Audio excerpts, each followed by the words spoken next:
લક્ષ્ય ન્યૂઝ, એક નજર, એક લક્ષ્ય. આંતરરાષ્ટ્રીય વિશ્વ હિન્દુ પરિષદ અને રાષ્ટ્રીય બજરંગ દળ દ્વારા વસ્તી નિયંત્રણ કાયદો ઘડવા આવેદનપત્ર ડભોઈ મામલતદારને અપાયું.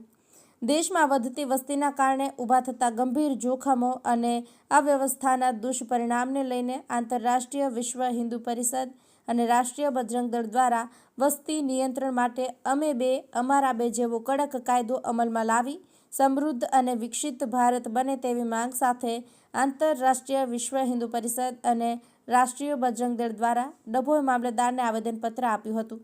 શ્રેષ્ઠ ભારતના સમૃદ્ધ વિકાસ માટે દેશમાં ઘૂસણખોરી કરેલી બાંગ્લાદેશી અને રોહિંગ્યાઓની ઘૂસણખોરી અટકાવી દેશ બહાર કાઢવા જરૂરી છે. દેશમાં બહુમતી ધરાવતો હિન્દુ સમાજ ખતરામાં હોય તેવી લાગણી દેશમાં વસતા હિન્દુ અનુભવી રહ્યા છે. બંગાળના મુર્શિદાબાદમાં અને કાશ્મીરના પહેલગામ જેવા હુમલામાં હિન્દુઓનો નરસંહાર કરવાની ઘટના બનતા દેશમાં સતત હિન્દુઓ ભયમાં છે. હિન્દુના વાર તહેવાર અને શોભાયાત્રા કે સરઘસ દરમિયાન પણ કેટલીક હુમલા થવાની ઘટના બનતી હોય છે. ભારતમાં વસ્તી કૂદકે ને ભૂસકે વધી રહી છે, જે ચિંતાનો વિષય છે. કેટલાક લોકો હિન્દુઓને પ્રલોભન આપી ધર્મ પરિવર્તન કરે છે, ત્યારે એક રાષ્ટ્ર શ્રેષ્ઠ રાષ્ટ્ર અને અખંડ ભારતના નિર્માણ માટે દેશના નાગરિકોની સુવ્યવસ્થા મળી રહી છે અને દેશમાં ઘૂસણખોરોને હાંકી કાઢવાની આવે સાથે ભારત સરકાર દ્વારા અમે બે અમારા બે સંતાન જેવો કડક કાયદો બનાવી વસ્તી નિયંત્રણ કરવું આજના સમયમાં ખૂબ જ જરૂરી બન્યું છે. વસ્તી વધારાના કારણે રહેઠાણ, ભોજન, ખેતી, રોજગારી, અભ્યાસ સહિત આરોગ્ય જેવી સેવાઓ માટે પણ ગંભીર પ્રશ્નો ઉદ્ભવ્યા છે. તેવામાં વધુ પત્ની અને વધારે બાળકો પેદા કરનાર પરિવારોને ઉપલબ્ધ તમામ સરકારી સુવિધા પર પ્રતિબંધ મૂકવો જોઈએ.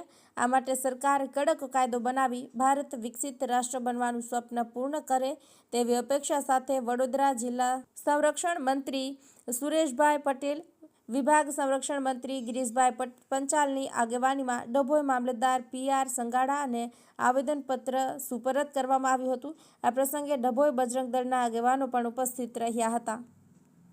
નિરંજન ચૌહાણ, ડભોઈ. भारत माता की हम सब का नारा है, अखंड भारत हमारा है. जनसंख्या संतुलनना कायदा कानून बने એ દ્રષ્ટિએ ડભોઈ તાલુકાની અંદર ડભોઈના આંતરરાષ્ટ્રીય હિન્દુ પરિષદ, રાષ્ટ્રીય બજરંગ દળ, ઓજસ્વીની, રાષ્ટ્રીય મહિલા પરિષદ અને રાષ્ટ્રીય છાત્રવાસને ધ્યાન પર રાખીને અત્યારે મામલતદારશ્રીને અમે આવેદનપત્ર માટે આવ્યા છે. આવેદનપત્ર એટલા માટે આપવું છે કે ભારતની અંદર જનસંખ્યા વિસ્ફોટ થઈ રહ્યો છે વિધર્મીઓના દ્વારે.